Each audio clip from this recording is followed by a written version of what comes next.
Good morning. എല്ലാവർക്കും സുഖാണോ?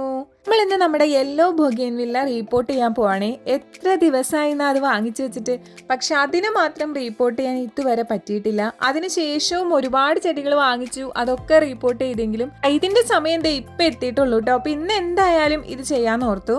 Normally report ചെയ്യുന്ന സമയത്ത് ഞാൻ ഉപയോഗിക്കുന്നത് മണ്ണും ചാണകപ്പൊടിയും ചകിരിച്ചോറും സൂപ്പർ മീലും കൂടെ മിക്സ് ചെയ്തിട്ടാണ്. സൂപ്പർ മീൽ ആകെ കുറച്ചേ എടുക്കുള്ളൂ, മണ്ണ് നല്ല രീതിയിൽ എടുക്കും, നല്ല അളവിൽ മണ്ണ് എടുക്കും കേട്ടോ. അങ്ങനെ നമ്മുടെ ബൊഗെയിൻവില്ല റീപോർട്ട് ചെയ്തൊക്കെ കഴിഞ്ഞിട്ടുണ്ട്. നമ്മുടെ ചാനൽ കണ്ടിട്ട് ഒത്തിരി പേര് ചെടികൾ ഇഷ്ടപ്പെട്ടു തുടങ്ങിയെന്നും ഗാർഡനൊക്കെ സെറ്റ് ചെയ്ത് തുടങ്ങിയെന്നും വീണ്ടും വീണ്ടും കേൾക്കുമ്പോൾ ഒത്തിരി സന്തോഷമുണ്ട്. അല്ലെങ്കിലും ഗാർഡനിങ് നമുക്ക് എപ്പോഴും ഒരു പോസിറ്റിവിറ്റി ആണെന്നുള്ള കാര്യത്തിൽ ഒരു സംശയവുമില്ല. ബൊഗെയിൻവില്ല റീപോർട്ട് ചെയ്ത സമയത്ത് ഉണ്ടായിരുന്ന ബാലൻസ് മിക്സ് ഞാൻ സിങ്കോണിയത്തിനും കൂടി ഇട്ട് കൊടുത്തിട്ടുണ്ട്. പിന്നെ ചേച്ചിയുടെ കുട്ടീനെ സ്കൂൾ ബസ് കയറ്റി വിടാൻ വേണ്ടി കൊണ്ടുപോവാണ്. അപ്പൊ എങ്ങനെയുണ്ടായിരുന്നു നിങ്ങളുടെ മോർണിംഗ്? എല്ലാവർക്കും ഹാവ് എ നൈസ് ഡേ.